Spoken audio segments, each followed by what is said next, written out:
You're listening to Arcane Carolinas, an exploration of the Carolinas' folklore, legends, myths, and modern weird. Each episode, we examine the historical context of our topic and aim to preserve some of the stories that help make this part of the world such a fascinating place.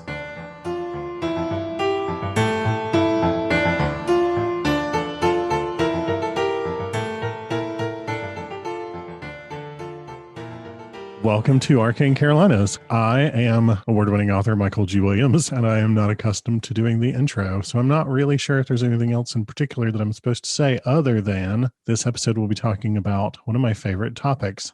Charlie, tell us who you are. Hi, I'm part-time laugh squatch, Charlie Mushaw. Part-time laugh squatch. I don't know. It's a cryptid episode. Yeah. Your resume just gets more and more interesting, basically. Wait, hold on. I need to redo that. I mean, keep it rolling, but I am part-time laugh squatch, Dr. Charlie Mushaw. There we go. Yes. Rocket. Yes. So, are you going to question me about Doctor of what? Or are you just I felt like that might be rude. I'll just take you at your word. No. Yes. Doctor of what? I'm a doctor of synergy, as prescribed by the Geometric Synergy Institute. Oh, there you go. Yes. Look at that. Mm-hmm. Mine is actually back there on that table. Doctor. Thank you. Yes.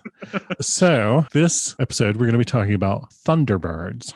We're not talking about, of course, the world famous two-door luxury coupe from Ford, the Thunderbird. We're talking about Thunderbirds, the big creatures. I guess I'll say cryptids, really, because they're debatable as to whether or not they are real. But I'm going to talk a little about whether it's possible that they are real at the end, because I want to borrow from your method and bring a little science into the conversation. A Thunderbird's like, caw, not Thunderbird's like, vroom. I wonder if you could get a custom horn on a Ford Thunderbird that makes it say caw when you... It'd be really funny. You can buy basically whistles to stick on the corners of electric cars so that they'll make more noise. Mm-hmm. And I wonder if you can get one of those, but it makes a duck call. Anyway. I want a Jetsons one. Oh, yeah, that'd be really neat. I want to say that the Nissan Leaf had downloadable sounds as one of its options, or that was talked about. I don't remember. Anyway. Oh, what if you could just, I'm sorry, I will stop and let you talk in a second. No, go what if you for could it. just like make it your own voice? Like you get like a wave file. It's like, hey, coming through. Pardon me. Right, exactly. That would be so amazing. Oh my God. Now I just want that on my totally normal car. So what are Thunderbirds is where my notes start. But really, I'm going to start answering that question with who are the Santee people? So the Santee tribe were a Sioux-speaking tribe in modern-day Williamsburg County, South Carolina. That's in the northeastern corner of South Carolina, very close to Horry County, which we talked about for UFOs, and Myrtle Beach, and pretty close actually to Bladen County, although on the other side of the line between the Carolinas, so not that far from the Beast of Bladenboro. That region of the two states tends to have a lot of weird activity in it. Mm-hmm.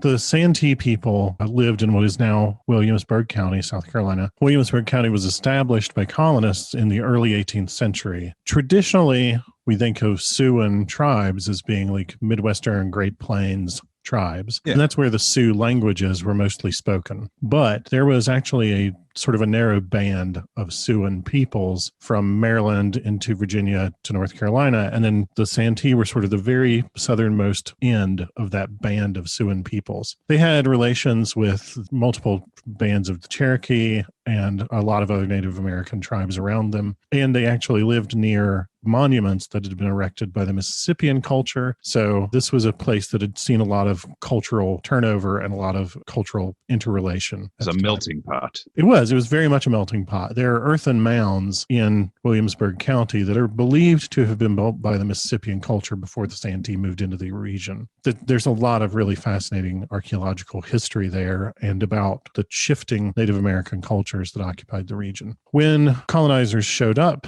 then there were about 3,000 Santee making their homes on the banks of what we now call the Santee River. Okay. And that river was eventually dammed, and part of it became what's now Lake Marion. So if you're familiar with South Carolina geography, you know Lake Marion, that's where we're talking about. And in fact, those Mississippian culture earthen mounds are on the shore of Lake Marion. The Santee were recognized by the state of South Carolina as an indigenous tribe in 2006, and today it's estimated that there are about 6,000 Santee people. Now, according to a book that is freely available online, and I'll put a link in the show notes, called A Few Great Stories of the Santee People.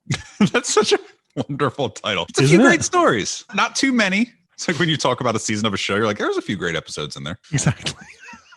That was edited by two people, Robert Frericks and Paul Olson. According to that book, the Santee believed in a creature or spirit called Wakinian.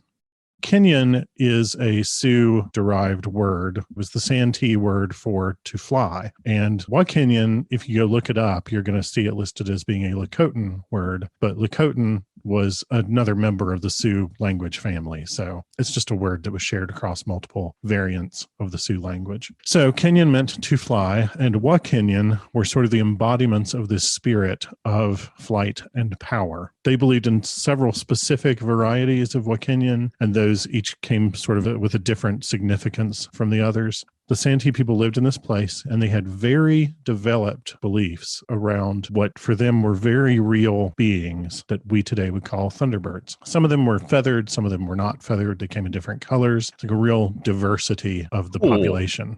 This is very interesting to me because sometimes you'll hear about, like, when people talk about these like giant mythical cryptid birds or whatever, like sometimes they're described as it's a giant, what we think of as bird. And then other times it's like, oh, it's a dinosaur with a big leathery wings. Pterodactyl. Yes. And then other times it sounds more like that. Yeah. So that's very interesting to me that they had multiple different types. Yeah, they did. That's actually going to come up in some of the sightings that we've seen. Okay. I actually, because I always forget to do this, I actually remembered to look up some local businesses in Williamsburg County. And one I really want to highlight is Cooper's Country Store, which is one of the last old-timey local mom and pop stores. What they specialize in is smoked meats. It's nice. Now run by, I believe, the grandchild of the people who founded it. And they smoke their own meats, a variety of different meats. They smoke hogs, they smoke chicken, they do everything. You can walk in, and apparently there is an entire room filled with just like whole hogs ready for you to either buy the whole hog or whichever parts of it you want. They'll take care of it. They'll sell it to you for you to take care of, to cook in whatever manner you wish. They also sell a spicy barbecue sauce that, according to the owner, and this is a quote, will pull the sweat out from under your eyes. And I really love that as a description for a spicy barbecue sauce. Can you mail order it? Do they have a website? I couldn't find a website for them specifically, but I will include in the show notes a link to a story about them.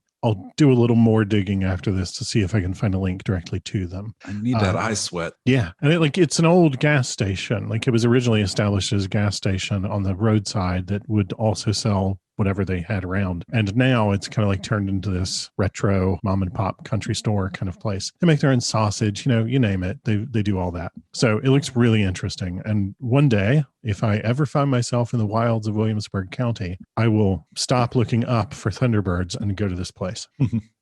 In 1989, a woman named Susan Wooten, and apparently this is a pretty well-known case in cryptid circles. In 1989, she was driving home to Florence. Florence is in Florence County, which is the county just north of Williamsburg County. She was driving back home to Florence from Greenville, South Carolina. She reported this in 1989, and I've seen different accounts where in some they say that this happened in 1989. In some they say that in 1989 she said that this happened in 1986. So anyway, we're talking mid-80s. She's driving down Highway 20 in South Carolina, and she sees what she describes as a large gray pterodactyl. She then went on to draw a sketch, which looks exactly as if you or I were to draw a sketch of what we would call a pterodactyl, what they called pterodactyls when I was a kid anyway. It turns out the term pterodactyl is incorrect, but we'll get there. The brontosaurus is back. That was incorrect for a little while. Now the brontosaurus is back. Oh, I didn't know that. See, yeah, they brought him back. See, like, our understanding of this stuff shifts and changes, and I think it's good because obviously, we're developing new understandings, and our language for it has to shift and change also, and that's fine too. That's good. That reflects the fact that our knowledge base is growing. I'm going to share for just a second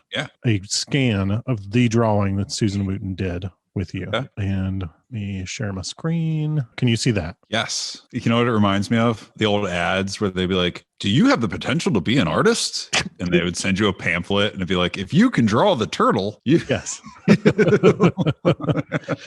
What I found really interesting is in her handwritten caption for this, she says, definitely no feathers. This thing was not only huge, but was practically on top of me, maybe 20 feet above and 25 feet in front of me crossing the highway. And she a little illustration of the highway and the direction of the creature. I'd be freaked out. Yeah, I would be really freaked out. She described having no feathers, 12 to 15 foot wingspan. Another quote from her from a later interview was, it was, quote, as big as any car, which is pretty big. And to imagine looking up and seeing that 20 feet above you and 25 feet ahead of your car. In some interviews, she described this as apparently kind of like moving across the highway. In some, maybe it stayed with her for a little bit, but it's not at all difficult to imagine this thing swooping in the air in front of her. And as she goes under it, like wheels and then goes back off into the woods. And this was importantly in a wooden, swampy area. Another report that I found on a website called phantomsandmonsters.com, which has a lot of really good reports, and they do a really good job of like following up with people who have reported something and asking more questions. They don't just like copy and paste out of a form and slap it up on their blog. They'll like keep in touch with the person and try to get more details out of them. A report from 2004 from phantomsandmonsters.com. It was somewhere in South Carolina. My boyfriend at the time and I were driving to Myrtle Beach. I am not a good passenger and tend to wig out on the interstate, so we were taking the back roads.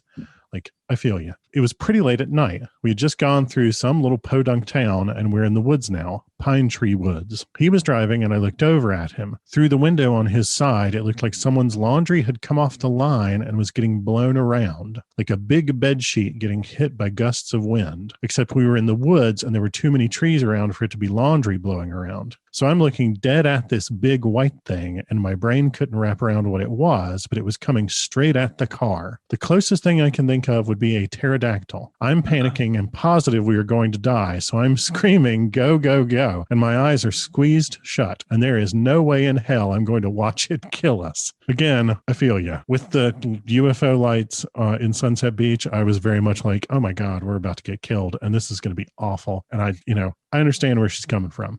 Of course, we get away, but when we looked at the car, there was a big snotty smear on the driver's side window. We weren't drunk or high or recently released from a psych facility. I did get an overwhelmingly negative feeling from it. I felt like it was coming for us, not just passing by. The slimy smear never did come off the window. It was greenish gray in color, like discharge from a bad sinus infection. I remember thinking it was weird that it wouldn't come off and we should scrape some off and send it to the lab. Really paints a picture. Yeah, it really does. The note that I put in for myself after that was, they got bird bombed by a Thunderbird. Just yeah. Some people say it's good luck to get bird bombed by a Thunderbird. So I would imagine it's exceptionally good luck to get it from a Thunderbird. But like, that's such a detailed account. And I can't imagine not being terrified of something like that. No. Now, reading it, I was like, okay, everybody keeps describing it as this like pale colored or gray colored, like big pterodactyl thing. Is it possible they're talking about bats? Like a really big bat? Or like, so we tend to think of turkeys as like flightless birds. Now, turkey wouldn't be big enough, but they can, they can get going a little bit, not like super high. I don't know that they could get 20 feet off the ground, but yeah, that would certainly look like a whole bunch of laundry flying. Right.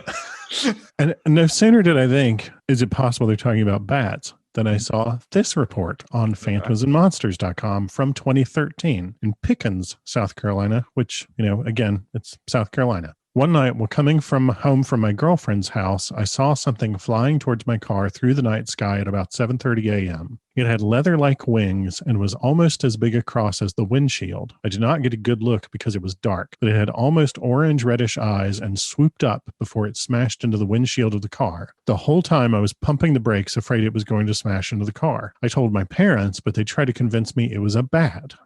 But I told them, no, it was way too big. Then 1 year later, my dad told me he saw the same thing flying towards the windshield of his car on the same road in the same spot. My brother also saw it in the backyard as he was taking out scraps. That's a real country kind of line there, by the way. While walking back from the fence, he saw the shadow of something on the ground, like it flew directly under the outside light, almost blocking the light. He was shocked by the shadow on the ground, then quickly heard something moving around in the trees. He informed my dad, and they quickly went back outside. They could not see anything in the dark, but felt that something was watching them. Ominous and consistent with other stories.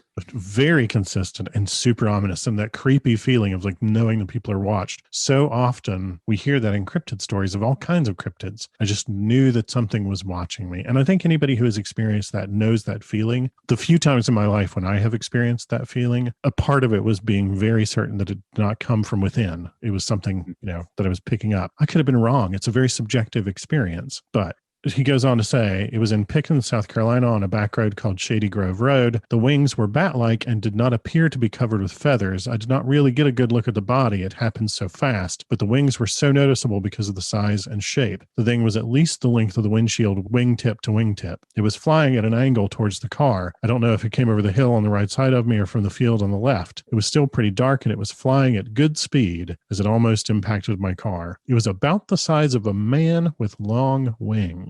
The head also had a somewhat triangular shape. And on reading that, I immediately thought, Mothman. Right. It's freaky.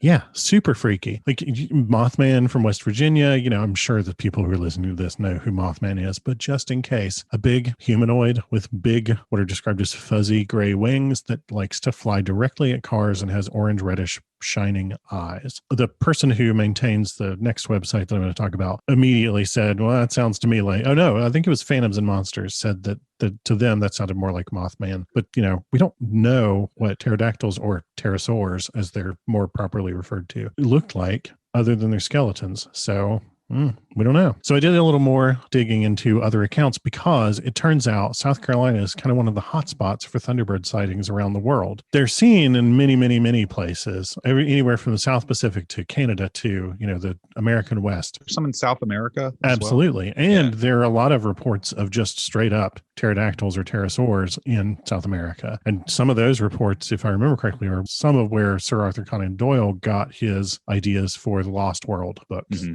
I went digging for more sightings just to see like who else has more reports from South Carolina, and are these going to sound the same? There's a YouTube channel called Protect Animal Life that seems to be associated with a website called www.livepterosaur.com. And that is maintained by a cryptozoologist named J.D. Whitcomb, whose specialty is pterosaur sightings. And he's very frank about like he has to consider this a cryptozoological phenomenon because there are no bodies for anybody to look at. Nobody's been able to, analyze them. But he suspects, it seems like, that this is going to fall sort of more or less into the realm of the coelacanth, being an out-of-place extinct animal that it turns out just isn't extinct. It's simply very rare. Yeah. A couple of other sightings. In the early 80s in Bishopville, South Carolina, somebody described a pterodactyl, no feathers, wingspan of 10 to 12 feet, 10 feet tall, standing in the middle of a country road when they came around a curve. No. Hell no. You come around the corner and see that thing, you'd be like, good, 3-point turn, we're going the other way. Yeah, like imagine coming around a curve, you see a 10-foot tall gray monster standing in the road, and then it spreads its wings out so that you can get an idea of its wingspan. No, thank you. I've watched lots of vampire movies. I don't ever need to see that. In 1994, Clinton, South Carolina, somebody described seeing one fly overhead, and they described it, quote, as the size of a small plane. Dude, for all the talk that Lizard Man gets, like, why isn't the South Carolina premier cryptid the Thunderbird? I think because it happens so often that people find it scarier. Okay, because this is amazing to me. Lizard Man happened once or twice, and it's real famous because he's kind of safe. Right, but pterosaurs are happening like all the freaking time. Right. And you might get into this later, but like part of the mythology that I always understood was that like you ran the chance of one of these things coming down and snatching up your dog or snatching up your kid or, like even snatching up people. Yeah. There are lots of reports, especially from like the mid 20th century and from sort of the Great Plains state. Yeah. That's of like Thunderbirds swooping down and going after somebody's kid, or they pick up a dog, or they pick up, some other unfortunate animal and fly away with it, and they're just never seen again. And I remember very vividly reading years ago an account of, and this was the first time I'd ever heard of them, and it was what made me love Thunderbirds as a phenomenon, an account of somebody seeing a Thunderbird try to get their kid, and their kid like running back to the house away from the bird as it like swooped down at them. I wasn't able to find anything like that happened in South Carolina. As with many other cryptid sightings, what we mostly get are people in cars encountering these things, which kind of makes a lot of sense because the human presence of a car passing by from the perspective of anything that's living there is very brief. And on a lot of these backcountry roads, they wouldn't happen that often. For the same reason they have to put up a sign that warns you that deer might run out in front of you on a back road. Pterodactyl warning sign. You know, a pterodactyl or a thunderbird or whatever might come swooping out of the woods on the regular, and it just happens that every now and then there's a car driving by. I really, really like this topic. I love this topic. One of my favorite sightings from Live Pterosaur was they did a video on YouTube that contained several different sightings and some shots of where they happened from like Google Earth. In Rock Hill, South Carolina in the year 2000, someone who was camping and out walking, like hiking in the woods with their dog, described a thunderbird flying overhead, and their quotes were, "It made a terrifying call." And hey! pardon me. And I'll bleep this, but their exact quote was, "It scared the shit of us." And then we ran like lightning back to camp. The terrifying calls, "I'm going to get you, I'm going to get you, I'm going to get you, I'm going to get you." Dinner. So dinner. That was sort of the end of the sightings that I was able specifically to find. But it appears that there are plenty of other South Carolina sightings because I didn't have to look very hard to find 8 or 9 or 10 sightings. I went looking for videos to see if anybody had caught one on video or a photograph or anything like that. The only one that I could immediately find was a supposed Thunderbird sighting from China, which is a lovely place and has lovely people in it, but it's kind of a far walk from the Carolinas. So I didn't bother with that one because it didn't really seem terribly relevant, and also because it was obviously fake. It was the Chinese knockoff version of a Thunderbird. It was not a good video. It was like herky jerky animation. You know, it was not good. And that's actually one of the things, though, that had occurred to me immediately. This is a Thunderboard. Not a Thunderbird. What's that? It's the generic Chinese knockoff. Right. The color scheme is a little different, you know. Right. That's actually one of the things that made me realize that there was no point in continuing looking for more photos or videos, though, because these days that's not worth very much. In an era when any home computer can produce a convincing fake, you kind of, if you're going to think critically about this stuff, you just have to write off photos and videos as evidence and just say, okay, well, you just can't count on that. You know, it's trivial to go on YouTube and find quote unquote UFO videos, but so what? I could make one of those at home in the next hour. So we need a body. So if you're in South Carolina and a Thunderbird crashes in your yard, we need the body. Yeah, call somebody. And if one bird bombs your car, send it to the lab. You know, it's going to come back like deer parts and mice bits. Oh, I saw a hawk grab a mouse the other day, and it made me. I knew we were recording this. It made me stoked for this episode. I was driving, and it came down out of the sky and just like slammed into the embankment, and then grabbed what was grabbing and then flew away. And I was like, oh man, we're talking about Thunderbirds this week. This is going to be awesome. I once had a really freaky experience of watching a red-tailed hawk get a squirrel in my yard and then decide that my yard made the perfect place to settle in for lunch. And it was very fascinating and distressing. The term nature red in tooth and claw, you know, really applied. Yeah. So I started thinking and researching, like, is any of this even possible? Is it possible that there are pterosaurs living in South Carolina? If we look at the actual evolution of pterosaurs in prehistoric times, in the age of the dinosaurs, kind of possible? Like, we don't know what the skin of pterosaurs looked like, obviously. And these days, we think, or we know in some cases, that many and maybe all dinosaurs were covered in feathers or some sort of like evolutionary antecedent to feathers. All of these people are describing totally featherless, hairless, smooth-skinned reptilian beings. But, you know, the creatures that evolved at the time with feathers evolved into other kinds of creatures. And today, you know, we have birds as descendants from them. Only in recent years have we like really recovered fossil samples that would tell us anything about the details of the creatures then. But if we look at what we know about the evolution of their bodily structure from their skeletons, pterosaurs are divided into 2 distinct groups. There are early pterosaurs, which don't really match any of these descriptions. They like have a very different physical structure. The idea being that maybe they had webbed skin that stretched from basically their toes all the way up to their hands. They were kind of like big flying squirrels, you know. It's kind of awesome. Yeah, it is kind of awesome. Like the descriptions of how they might have looked are really horrifying in a really fun way. And then later there is a group of creatures, a sort of a family of distinct species or varieties that are referred to as late pterosaurs, as being distinctly descendants of early pterosaurs. And those are theorized to match these descriptions perfectly. Okay. And in fact, late pterosaurs, like I said, they're not really a creature, they're a family of creatures that are related to each other. And this is probably very unscientific of me. And if anybody is listening and is a scientist and this makes them scream, please don't smash your phone. Just email us and tell me how wrong I am. But it kind of sounded to me, because they evolved into so many different types of pterosaurs, to the point that they're actually referred to as pterodactyloids, because the idea is that they were so distinct from each other that they sort of fit the same physiognomy, but they're different animals, kind of as different from each other as think of breeds of dogs. Yeah, sure. So like in the same way that a Chihuahua and an English Mastiff are both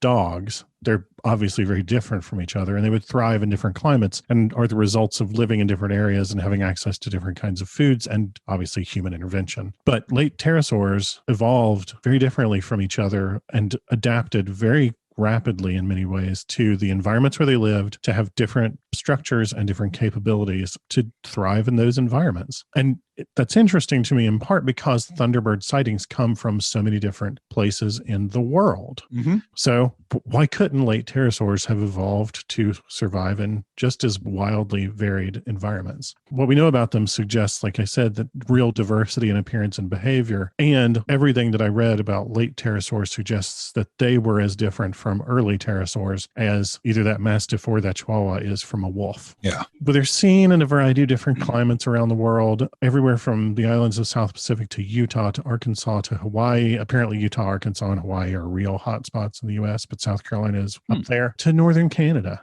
These are vastly different places, but something that all of those places have in common is that dense, high population and significantly destructive cultures showed up there late compared to the rest of the world. Yeah. Dude, I love that we have so much cool stuff like right here in the Carolinas that you would otherwise have to travel the world to find. Yeah. This is a fun one. I really like this one. Yeah. And in the South Carolina sightings, they all happen in the woods, or they happen in a swamp, or they happen in a wooded swamp. There are a few North Carolina sightings, and those tend to happen in the foothills of the Piedmont of North Carolina in wooded areas. And, again, much like Sasquatch sightings or anything else, it makes sense that these would be in places where people rarely go, or people who go there are not there for very long because they're a car that just passes through. They're densely wooded areas where there's lots of camouflage, and it would be difficult for somebody to spot them. And things to eat. Lots of things to eat. You've got wild hogs, got deer, and that's assuming that they're big. If they're, if it's the smaller ones that are like, the size of the windshield of the car or whatever, they can eat rabbits and squirrels, whatever. Yeah. I'm being very presumptive. They might be vegetarians, although highly unlikely. Highly unlikely. A vegan pterodactyl. That's Thunderbirds of South Carolina. That's awesome. Thank you so much for covering that. That is one that I have wanted to do for a while, and knowing the way you do your research made it a lot of sense for me to enjoy it more, to have you do all the work and just tell me the story. Thank you. Yes, thank you. It's supposed to be a compliment saying that you do very thorough research. And I did a lot of trying to figure out, a completely untrained and unqualified amateur, do I think it's possible that they could have survived? And much like the eastern cougar, I think that it's entirely possible that there are still places where they could be alive and doing well. While we're speculating, as far as pterosaurs surviving, I think I would be surprised. I think I'm a little more skeptical. I mean, I'm certainly not ruling it out. I'm a little more skeptical. And I would be less surprised if what people were seeing were actually gigantic, what we more think of as traditional birds, but given the circumstances, they didn't know how to describe it. Yeah. Whatever. And they were just flapping all over the place. And I don't know. We're talking about cryptids, right? So anything goes. If I'm really honest with myself, I'm pretty skeptical of the idea that pterosaurs survived. I think that it's much more likely, and especially in some of the colder climates where they have been reported, it just doesn't seem terribly likely that, a big reptile is going to do well in Canada, other than for 3 months out of the year. But I do think that it's very likely that they could be either an unknown and unrecognized species of big bat, Ooh, yeah, I like that. Or a big bird that has very uniform coloring. Mm-hmm. And a lot of these people describe an event that they themselves say happened so fast that they didn't really get that good of a look at it. And so in their heads, they don't have the details of whether or not it was feathered or not, or all they see is a uniform color, or something like that. So in college, this one year I was in college and I didn't want to pay for a parking permit, so I didn't have a car. I borrowed a car to run an errand. And while I was driving the car, I was going through a somewhat rural area that then opened up into a field, and a buzzard hit my car. Or not my car, the car I was borrowing. Mm-hmm. Like, I guess it was dive bombing something and a gust hit it. I don't know.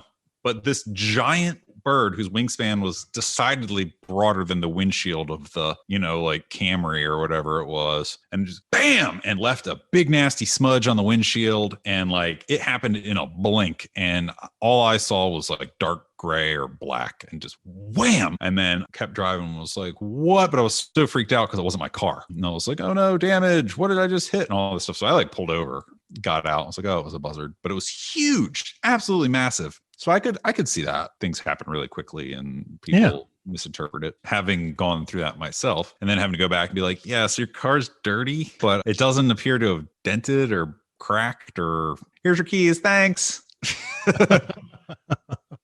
Yeah. I do believe that people are seeing something that is outside the realm of our conventional knowledge. Mm-hmm. But I think it's probably more likely to be like a really big bat, something like that. Another thing to keep in mind is in these big swampy wooded areas, there would be plenty for a big bat to eat or for a big bird to eat, especially if they're consisting mostly on insects. Regardless of what it is, I'm excited for big flying things in South Carolina, and I hope somebody captures one after it perishes from natural causes. I don't want anybody to like hunt it, but I think it would be really cool if somebody was like hiking in a really remote area and came across one and it was able to be documented, whatever it is, giant bat, giant bird, pterosaur. Mm-hmm. This has been an absolutely fun episode. I really like the cryptid stuff, and we do space them out because as we say with ghosts, we don't want to be the ghost podcast. We also don't want to be the Bigfoot podcast. Right. We want to touch on lots of stuff, but I could talk about this stuff all day. Yeah. I also, just one more brief thing. I started thinking about like, if I were going to put these in a novel, what would they be? And ultimately what I decided was a lot of these reports are from peoples who predate the arrival of colonists and the arrival of technology, of modern technology, the invention of modern technology. But they had legends of having seen this stuff before. Mm-hmm. And so what if when the colonizers arrived and their culture started pushing out the cultures of the native people, that with them they started pushing out sort of the native gods? Almost an American Gods, like Neil Gaiman's American Gods style idea. Mm-hmm. As the population shifted, then the gods' power shifted. Mm-hmm. So Wakinian's agents, the Thunderbirds or manifestations, the Thunderbirds, sort of disappeared from view. Yeah. But then along come the Wright brothers, and they invent powered flight. And all of a sudden, people are paying much more attention to the skies and to flight and to things that fly. And we start using the term powered flight, which is not that hard semantically to turn into flying power. Mm-hmm. And then, without us really knowing that it's what we've reactivated, the manifestations of Wakinian start to return just in little ways. They don't have the ability to like fill the skies the way that they might have in the old days, but in little quiet places, away from humankind, where flight paths overhead might remind the earth of what once was there, every now and then you get a Thunderbird. Plot twist, the Wright brothers were Wakinian cultists that did it on purpose. I love it. Oh my God. It's a story I really need somebody to write. Something that don't say too much. I don't think we don't plug it too hard, but I do want to take a moment to ask, if you enjoy the show, please consider leaving us a rating and review on Apple Podcasts. Yes. We would really appreciate that. We enjoy making it for you. We need feedback. We thank our Patreon backers all the time for their feedback. They give us a lot of good ideas. They give us a lot of great input and facilitate some fun stuff. But even if you're not a Patreon backer, we do want to hear from you. We need feedback. So leave us a review. Give us a rating. If you don't like us, just send us an email and tell us why. Yeah. Unless you tell us that we're having too much fun, in which case I'll tell you where to go and how to get there. And then we will make endless fun of you for many episodes afterwards. Yeah, no, I'm going to get mileage out of that. Yeah, that kind of stuff deserves it. I'm sorry that you and your friends sit around and be pissed off. I like to sit around and have a good time. Right. But anyway, that's the episode. Okay. Yeah. Thanks, Michael. Hey, thanks for listening. 18.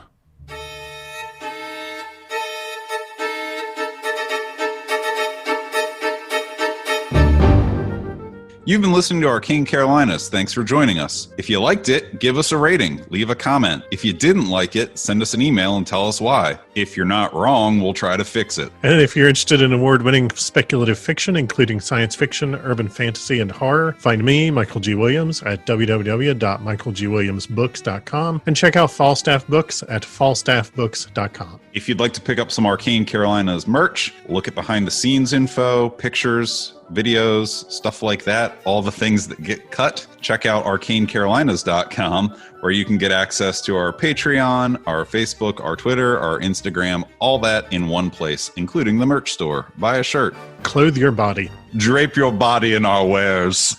Be our living billboards.